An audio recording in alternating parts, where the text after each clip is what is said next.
নিজেকে অতি চালাক মনে করো না।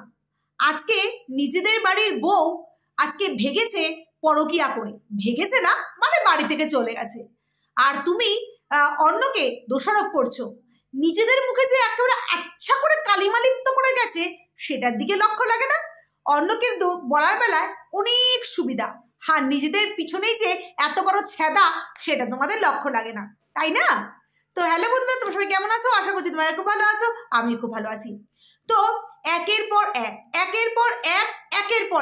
আয়ুষ ভাই যেই সব ধামাকাদার ভিডিও দিয়ে চলেছে, একের পর এক রেকর্ডিং শুনিয়ে চলেছে, তাতে করে বিশ্বাস করো মানে কি বলবো, আমার একবারে স্পিক নট হয়ে গেছি, আমি স্পিচলেস যাকে বলে। তো এখানে এই সন্দীপ স্বাভাবিক শুনছে, ও দেখছে আয়ুষ ভাইয়ের ভিডিও। আজকে অন্য একটা আমাদের পার্শ্ববর্তী দেশ বাংলাদেশ থেকে আয়ুষ ভাই এই দেশের তথ্য নিয়ে আজকে আমাদের সামনে প্রেজেন্ট করছে। এখানে দাঁড়িয়ে সন্দীপ নিজের, কেউ তোমরা বুকে হাত দিয়ে বলো তো, নিজের বাড়ির বউ বা যারা মেয়েরা দেখছো তাদের হাজবেন্ডরা যদি এরকম নোংরা কাজ করে এবং তোমরা সেটা অন্য চ্যানেল থেকে জানতে পারো, যদি সোশ্যাল মিডিয়ায় তোমরা থেকে থাকো বা তোমরা যদি অন্য কারোর কাছ থেকে জানতে পারো, তখন তোমাদের কি মনে চাইবে? আজকে এই ওয়াইটির মোস্ট পপুলার দালাল, হ্যাঁ ডাইনি দালাল, ও অনেক কপচালো, যেটা বেসলেস কথা, কোনো যুক্তি আছে ওর কথায়? ওর আজকালকার ভিডিওগুলো দেখলে জাস্ট হাসি ছাড়া আর কিছু পায় না, আর ওরই কিছু ভিউয়ার্সরা, ওর কিছু তলা চাটা পা চাটা যাদের এই দিমাগ এই হাঁটুতে গিয়ে ঠেকেছে, সেই সব ভিউয়ার্সরা এখানে কপচাতে আসে, আচ্ছা করে খেয়েও যায়, একেবারে এক মহাপ্রসাদ তাদের মুখে গুঁজে দিই, বুঝতে পারছো? তারপরে আর কথাই বলতে পারে না, এমন প্রসাদের টেস্ট পায় আমার।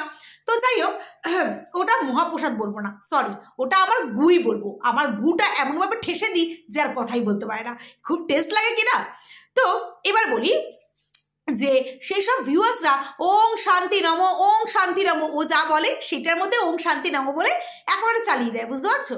আজকে এই দালাল বললো, মানে যেটা প্রথমে সন্দীপ বলেছে, সন্দীপ অ্যাকচুয়ালি বলেছে গতকালকে ভিডিওতে, যে আজকে যারা ওই তবলি, যারা ওই দুশ্চরিত্রা মহিলাকে সাপোর্ট করছে, হ্যাঁ তারা কোথায় গিয়ে মুখ লুকাবে এখন? মানে তারা তো সত্যের পাশে আছে না, তারা আমাকে এত খারাপ ভাবে, তো তারা এখন মুখ কোথায় গিয়ে লোকাবে? তাদের এই ভদ্রস্থ বোন, হ্যাঁ, যে কি সুন্দর করে তাদের বাপের বাড়িতে সংসার করছে সেটা তো আমরা দেখতেই পাচ্ছি, তাই না? তো সেখানে দাঁড়িয়ে এই দালাল ডাইনিরা বলছে যে তোদের তো মুখ আগে পুড়েছে, তোদের বাড়ির বউ চলে গেছে, তোদের মুখ আগে পুড়েছে না। শোন ডাইনি, বললাম না অবাস্তব, যেটা কোনো লজিকলেস কথা বলিস তার কোনো মূল্য কেউ দেবে না, ওই তোর কিছু পাঁচাটা কুত্তা, পাঁচাটা ভিউয়ার্স ছাড়া, বুঝতে পারছিস? শোন, তোকে লজিকটা ভালো করে বোঝাই। সন্দীপদের বাড়ি থেকে ওই বউ ছাঁটাই হয়েছে, ঠিক আছে?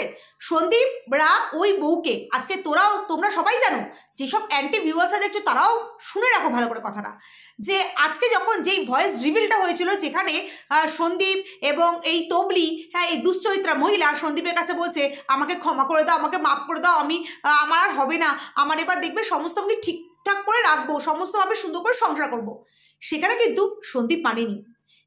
কিন্তু সন্দীপ মানেনি, কারণ কোনো ভদ্র বাড়ির ছেলেরা মানবে না যে তাদের বউকে, হ্যাঁ তাদের বউ কারো কোনো অন্য পুরুষের হাতে এভাবেই মানে নোংরা থেকে নোংরাতর, এখনও তো মানে রিভিলই করেনি, সেই মানে হোয়াটসঅ্যাপ চ্যাটগুলো যদি রিভিল করতো তাহলে ওর মুখ যে কোথায় কোন গাটারে গিয়ে ঢুকতো সেটা একমাত্র ওই জানে, সেগুলো কিন্তু রিভিলই করেনি। তার মানে একটা ছেলে কতটা পরিমাণে রেগে যেতে পারে যে তার বউয়ের হোয়াটসঅ্যাপ চ্যাট দেখে যে এমন কি কথা হয়েছে, সেখানে দাঁড়িয়ে সন্দীপ কিন্তু মানেনি।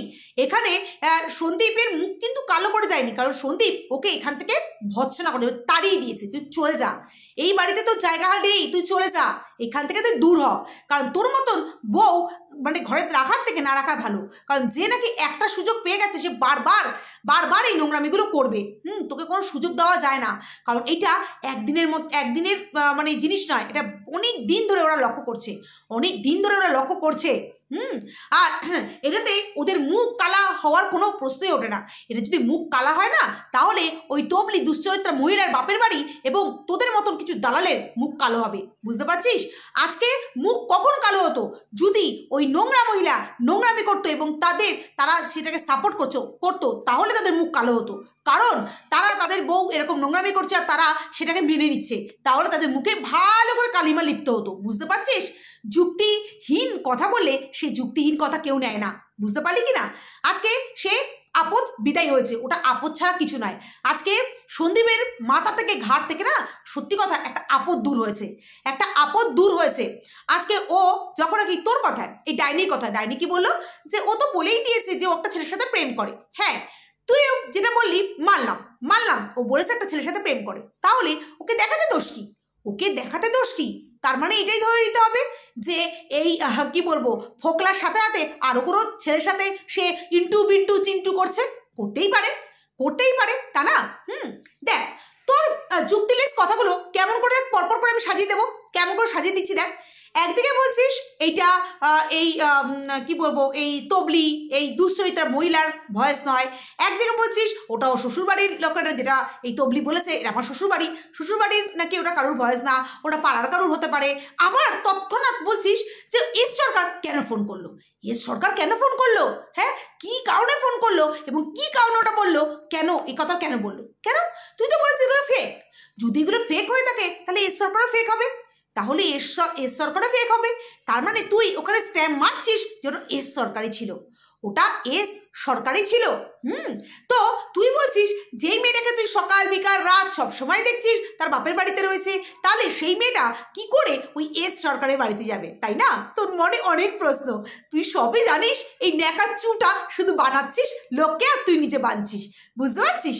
তুই হচ্ছে আমি কিচ্ছু জানি না গো, কিচ্ছু জানি না। তুই হয়তো ভুলে যাচ্ছিস এই তবলি, হ্যাঁ দুশ্চরিত্রা মহিলা মাঝে মধ্যে ভিডিও দেয় না এবং সেই সময় কোথায় যায়, ঠাপ করে থাপাতে যায়, বুঝতে পারছিস? আর তার জন্য তার মারাটি রেডি করে দেয় যে মা যা তুই গরম হয়ে গেছিস, একটু ঠান্ডা হয়ে আয়, খুব গরম পড়েছে কিনা, এত গায়ে গরম উঠে গেলে তারপরে তোকে মানে কি বলবো, হ্যাঁ খুব প্রবলেম হয়ে যাবে, কারণ আমার ঘরেও অনেক পুরুষ মানুষ রয়েছে, বুঝতেই পারছিস? তো তার জন্য তার মা ওকে পাঠিয়ে দেয়, সেও সেটা একেবারে মাথার গরম একেবারে ফেলে দিয়ে তারপর ঠান্ডা হয়ে আবার ফিরে আসে, কারণ মাও জানে যে একে এইভাবে এইখানেই রাখতে হবে, কারণ মোটা টাকা পাচ্ছে আর তুইও সেগুলোকে চেটে যাচ্ছিস, সেই চাটার টাকা তুইও পাচ্ছিস, বুঝতে পারলি কি না? তুই এখন কিচ্ছু জানিস না, কিচ্ছু চিনিস না, এরকম যদি মানে তুই ভাবিস তাহলে কি করে হবে বল? সমস্ত জেনে শুনে, হ্যাঁ, কারণ তুই নিজেই বলেছিলি যে এই ঝুন্ড হতে চলেছে এই দুশ্চরিত্রা তবলির জীবন যে ঝুন্ড হতে চলেছে সেটা তুই নিজে মুখেই বলেছিলি, হ্যাঁ। এবং যেই ভিডিওটা করেছিলি সেই ভিডিওতে অফুরন্ত কমেন্টস, ওই বললাম না তোর কিছু 5-8টা কুত্তার দল আছে যেগুলো তুই হ্যাঁকে হ্যাঁ বললে হ্যাঁ মেলায়, নাকে না বললে না মেলায়, তাদের এটা ঘুটনায় গিয়ে ঠেকেছে, কোনো কিছু নিজেদের থেকে বার করতে পারে না। তাই সেখানে অফুরন্ত কমেন্টস এসেছে যে ওই ছেলের সত্যিই খারাপ, ওই ছেলের সত্যিই ভালো না, শুধু এই কমেন্টস এসছে, এমনি নয়, কারণ তোর 5-8 দর্শকরাও যে ভালো করে জানে যে এই এস সরকার, এই ফোকলা, এই ল্যাটাদীপ্ত যে কতটা নোংরা, কিন্তু তুই বলবি না, স্পিকটি নট হয়ে থাকবি, কারণ এখান থেকে মোটা ইনকাম শুধু না, ভবিষ্যতের সোচ চিন্তা সমস্ত কিছু সুন্দর করে সাজিয়ে রেখেছিস। আজকে এই তবলি ও ওইখানে যাচ্ছে, ওখানে গিয়ে নোংরামি করে আসছে, সমস্ত কিছু করে আসছে, কিন্তু দর্শকদের সামনে বলতে পারছে না, কোন মুখ নিয়ে বলবে? আজকে বন্ধুরা ও শুধু ওর বাপের বাড়িতে থাকছে বাধ্য হয়ে, জানো, আজকে যদি এই সন্দীপের সাথে যদি ওর ডিভোর্স হয়ে যায় না, ও মানে ওর বাপের বাড়ি থেকে না ও ঝাঁটা জুতো কামড় দিয়ে বেরিয়ে যাবে, কারণ এখন শুধু ওকে সমাজের সামনে দেখাতে হচ্ছে যে আমি বাপের বাড়িতেই রয়েছি, তার জন্য এখন যদি ও ওর শ্বশুর বাড়িতে গিয়ে থাকে, হ্যাঁ, তাহলে মানুষ ওকে প্রশ্ন করবে যে কিসের শ্বশুর বাড়ি, এখনো তোমার মানে খাতায় কলমে এখনো তোমার সন্দীপের হাতে তুমি এখনো বিবাহিত, তোমার তার স্ত্রী, তাহলে তুমি কি করে একটা অন্য ছেলের বাড়িতে থাকো? সের জন্য শুধুমাত্র ও যেতে পারছে না হলে ওর বাপ মা ওকে যেরকম ঝেঁটিয়ে বিদায় করবে আর ও ঝাঁটা জুতো কামড় দিয়েও বেরোবে, একদম তৈরি হয়ে রয়েছে, বুঝতে পারছো? দিনে দিনে ওর থোবড়া, ওর মুখ কি হারে, হ্যাঁ কি হারে যে চেঞ্জ হচ্ছে তোমরা দেখতেই পাচ্ছ। এবার বলি যে এই দালাল অনেক ডায়লগ মারলো যে এই মানে তবরি নাকি অনেক কাজ করতো, ওরে বাবা শ্বশুরবাড়িতে এত খাটাইতো এত খাটাইতো এত খাটাইতো, তাই গ্ল্যামার ফাইটটা পড়তো। আর এখন বাপের বাড়িতে গিয়ে শুধু মায়ের কোলে বসে দুধু চাচ্ছে, দুধু খাচ্ছে, আর কিচ্ছু করে না গো। ওকে শুধু দুধু খাওয়াচ্ছে সারাদিন, তিন বেলা শুধু দুধু খাইয়ে রেখে দিচ্ছে। তার জন্য মুখটা পুরো হাড়ির পাছার মতন হয়ে গেছে, বুঝতে পারছো? আজকে ওরকম ধেরেঙ্গা মেয়ে, মানে ওরা বলতে চাইছে শ্বশুরবাড়িতে গিয়ে ওই ধেরেঙ্গা মেয়েকে শুধু সিংহাসনে তুলে রাখবে, শুধু সিংহাসনে তুলে রাখবে। যারা তোমরা এই সন্দীপের পুরনো ভিডিও দেখেছো তারা সবাই জানো যে এই মেয়ে কি করতো। ভোরবেলা উঠে, হ্যাঁ ভোরবেলা উঠে কি করতো, ভোরবেলা উঠে উঠোন ঝাড় দিত, ব্রাশ করতো, একটু ওয়াকিং করতো, চা করতো, বাস এইটা সকলের ওর কাজ। ও শাশুড়ি মা উঠে কি করতো, ও শাশুড়ি মা সবার আগে শাশুড়ি মা উঠতো বিছনা গোছানো থেকে শুরু করে, তারপরে হচ্ছে উনি কোনোদিন উনিও উঠোন ঝাড় দিত, বা উনি জমিতে চলে যেত, এসে ব্রেকফাস্ট বানানো দুজনে মিলেই বানাতো, শাশুড়ি বৌমা দুজনে মিলেই বানাতো, খাওয়া দাওয়া, তারপরে পুরোপুরি কেটে ফেটে দিলে ও শাশুড়ি মা উনুনে গিয়ে রান্না করতো, উনুনে গিয়ে রান্না করতো, কাঠের উনুনে গিয়ে বেশি দিন কাঠের উনুনে রান্না হতো। হ্যাঁ করার মধ্যে কি করতো, ঘর ঝাড় দেওয়া আর ঘর মোছা, ও ডান্ডা দিয়ে ঘর মুছতে এমন করে ঝামেলা নেই, এমন করে ঝামেলা নেই। তা ওকে বসে বসে শুধু সিংহাসনে তুলে পুজো দিয়ে কি খাওয়াবে, খাওয়াবে কি? কেউ খাওয়াবে না, কেউ খাওয়াবে না। আজকে সন্দীপের মা কেন বলেছে যে 5টা বছর ধরে বিষয় ঝিগিরি করে বেরিয়েছি, কেন বলেছে? আজকে আমরা সবাই আমরা ছেলেকে বিয়ে দিই, তার বউ আসবে, বউ আসলে কি হবে? আমরা কখনোই চাইবো না কারণ কোনো বউকে দিয়ে জন্মের খাটানো খাটাতে, তারাও আমাদের ঘরে মেয়ে, আমাদের ঘরে যদি সন্তানরা বড় হয়, হ্যাঁ তাহলে আমাদেরকে একটুখানি কিছু করে খাওয়াবে না? অবশ্যই খাওয়াবে। সব মায়েদের যাদের ছেলে আছে তারা ভাবে যে বৌমা আসলে আমাকেও একটুখানি কিছু করে খাওয়াবে, স্বাভাবিক মনে হয়। কিন্তু আজকে সেইখানে থেকে আজকে যখন নাকি দেখতো সন্দীপ ওরা শ্যুট করতে যেত, সেই সময় সন্দীপের ছেলেদের রাখা থেকে শুরু করে ছেলের সমস্ত পরিচর্যা আজকে এই সন্দীপের মা করতো, বয়স্ক মানুষটা করতো। এবং উনি যেই পরিমাণে খাটতো, যেই পরিমাণে উনি খাটে, আমরা আগাগোড়াই দেখেছি, জমিতে কাজ করা থেকে শুরু করে জমির সমস্ত কিছু, মানে ধানের সময় ধান যা যা চাষ হতো সেগুলো আনার থেকে শুরু করে, কাঠ কাটা থেকে শুরু করে, ঘরে রান্না বান্না করা থেকে শুরু করে সমস্ত কিছু করতো। বউকে কিন্তু অতটা কিছু করতে দিত না। এরপরে পরে আমরা এটাও দেখেছি যে এই লাটসামে বেটি তারপরে ঘুম থেকে উঠে নিজের এক্সারসাইজ করতো নিজের বডিটাকে ঠিক করার জন্য, নাহলে মানুষে মানে কি বলতো, মানুষের তাহলে পছন্দ করবে না, মানুষের থেকে বেশি এই ফোকলা পছন্দ করবে না। তাই নিজের শরীরটাকে হ্যাঁ শেপে আনার জন্য এক্সারসাইজ করা শুরু করলো। তারপরে তোমরা দেখেইছো কখনো 8টার সময় ঘুম থেকে ওঠে, কখনো 9টার সময় ঘুম থেকে ওঠে। হ্যাঁ কে পাবে এরকম শ্বশুরবাড়ি? তারপরে যখন শাশুড়ি বৌমার আমরা চ্যালেঞ্জ ভিডিও দেখেছি, অনেক সুন্দর সুন্দর মুহূর্ত দেখেছি, অনেক সুন্দর সুন্দর মুহূর্ত দেখেছি। হ্যাঁ কে পাবে? আজকে এমন না যে সন্দীপের মা পায়ের উপর পা তুলে বসে থাকতো আর তার বৌমাকে দিয়ে খাটিয়ে বেড়াতো। আমরা দেখেছি যে শাশুড়ি যত কাজ করতো বৌমা কিন্তু তত কাজ করতো না। আজকে একটা বাচ্চা সামলানো কতটুকু সামলেছে তার জন্য কিন্তু আজকে সন্দীপের ছেলেকে কিন্তু সন্দীপের মাকে কিন্তু মায়ের কাছে থাকতে কিন্তু তার অসুবিধা হয়নি, তার মাকে ছাড়াও চলবে, কিন্তু তার ঠাকুমাকে ছাড়া তার চলবে না, তার বাবাকে ছাড়া তার চলবে না। সে বুঝে গেছে, কারণ তার ঠাকুমা কীভাবে যে তার নাতনিটাকে মানুষ করেছে সেটা কিন্তু আমরা দেখেছি, আমরা কিন্তু চোখ বন্ধ করে রাখিনি। যারা বলছো যে এই তবলি কাজ করেছে, অনেক কাজ করেছে, তারা কি ওকে কি সিংহাসনে বসে পুজো করতো? 3 বেলা পুজো করতো? এখন বাপের বাড়িতে কি ও আঙুল চুষছে? হ্যাঁ এখন বাপের বাড়িতে কিন্তু আচ্ছা দিব্যি কাজ করছে। হ্যাঁ সেই বেলা অসুবিধা নেই, অত বড় দামড়ি মেয়েকে কি বসে বেশি খাওয়াবে? হ্যাঁ আজকে ওই বাড়িতে কি করছে? চাকরানির মতন কাজ করছে, দাদার বৌদির সবার পারফরমেন্স কাটছে, আজকে রান্না বান্না সমস্ত কিছু করছে। তাহলে আজকে ও বলে যে মানে যারা মানে এই চোখ বন্ধ করে আর কানের মধ্যে ওই লঙ্কা ঢুকিয়ে বসে ভিডিও দেখতে বসে না, তারা বলবো যে তাদের পিছনের ভিডিওগুলো গিয়ে দেখো, আজকে শাশুড়ি বৌমা, হ্যাঁ শাশুড়ি যত করে বৌমা তার 1 চুল বেশি করতো না। ঠিক আছে, শাশুড়ি যদি 70% করে 30% ওর বৌমা করতো। সুখে থাকতে ভূতে কিলায়, সুখে ছিল তো তার জন্য এত চ্যাটাং চ্যাটাং কথা। আজকে সন্দীপের কোনো মুখ পড়েনি, কারণ নিজে এখন সেই জায়গায় দাঁড়িয়ে আছে। কারণ ওই ধরনের মহিলাকে কোনোভাবেই কেউ সাপোর্ট করবে না, এবং তার হাজব্যান্ডও যে এই ধরনের বউকে রাখবে না সেটা সে পরিষ্কারভাবে বলে দিয়েছে। আজকে যদি সে মানত তাহলে হতো, তাহলে তার পা চাটা, পিছন চাটা, তার মুখ কালি করে দেওয়া এটা হতো। বুঝতে পারছো? আজকে এই ডাইনি বসে বসে লজিকহীন কথা বলছে। কোনো লজিক আছে ওর কথায়? কোনো লজিক কি তোমরা খুঁজে পাও? আসলে শাক দিয়ে মাছ ঢাকার চেষ্টা করে, আবার বলে আমি সত্য কথা বলি। তোরকম সত্য কথার মধ্যে না মুখে ঝাঁটার বাড়ি, বুঝতে পারছিস? তোর সত্য কথার, হ্যাঁ সত্য কথা বলে নাকি ভিড় কম হয়। সারা জানোয়ার মেয়ে ছেলে কোথাকার। তোর মতন মেয়ে ছেলেকে না, তোর মতন নোংরা দুশ্চরিত্রা মেয়ে ছেলে আর একটাও নেই। এবার একটা কথা বলি, যে আজকে তুই কি বললি? তুই এইটাই বললি যে ছুকছুকারি বাই, মানে এই তবলির এই দুশ্চরিত্রা মহিলার, ওর যদি দুশ্চরিত্রা মহিলা যদি ও হতো তাহলে ও একটা না, ও অনেকগুলো ছেলের সাথে এরমভাবে করতো।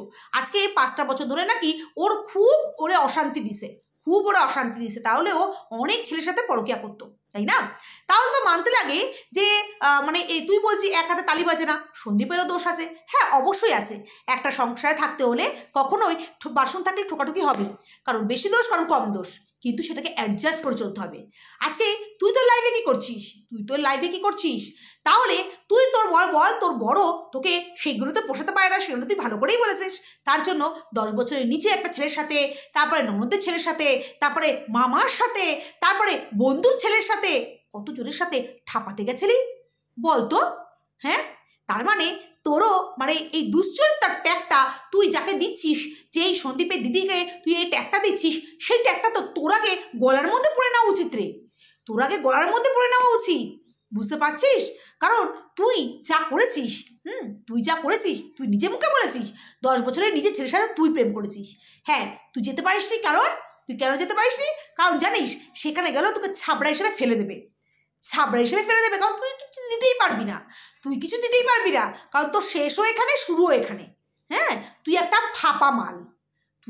ফাঁপা মাল, বুঝতে পারলি? এবার একটা কথা না বললেই নয়, যে আজকে বললাম না তোর বড় বড় ডায়লগ তুই শুধু ওইখানে রেখে দে, কারণ তো এইসব বড় বড় ডায়লগ না বুটনিবাজি, এবং তোর ডায়লগ তোর কাছেই চলে, আদার্স কারোর কাছে চলে না। আজকে তুই সন্দীপকে খুব নোংরা কথা বলিস, তুই সন্দীপের মাকে নোংরা করিস। তুই কি তুই আজকে আরশ ভাইয়ের মাকে কি বললি? আরশ ভাইয়ের মায়ের মানে সে পালিয়ে গেছে কিনা তার মা বাবা তুলে কথা বললি। তোর কোনো লজ্জা শরম ঘৃণা কিছু আছে? তোর জন্মের ঠিক আছে সেটা তুই আগে বলতো, তোর জন্মের ঠিক আছে কিনা? আজকে দেখ তোর কপাল, দেখ যে তোর 1000 প্রবলেম হলেও তোর কাছে কেউ আসে না, একবার তোর কাছে এসে থেকে খেয়েও যায় না। আজকে তোর বোনের মেয়ে হয়েছে বলে তোর মা ওখানে দিন রাত্রি পড়ে আছে, আয়ার কাজ করছে তোর কথায় আয়ার কাজ করছে। আজকে তুই এতটাই নোংরা যে তোর বন্ধুর বান্ধবীর ছেলেকেও তুই ছাড়তে চাসনি, এবার বলি তুই আজকে কি বললি যে ওই সন্দীপের দিদি বলেছে যে ওই যে মন্দিরার ভয়েসগুলো তুই রিভিল করেছিস, কেন মন্দিরা বলেছে তার জন্য তুই রিভিল করেছিস। হ্যাঁ, আমিও বলেছি, এবং তোরে না থাবড়ায় কানের গড়ায় না টাং করে বাজিয়ে দিতে ইচ্ছা করে, বুঝতে পারছিস? আজকে মন্দিরা কোন থ্রুতে বলেছে, কিভাবে বলেছে সেগুলো কিন্তু পরিষ্কার আছে।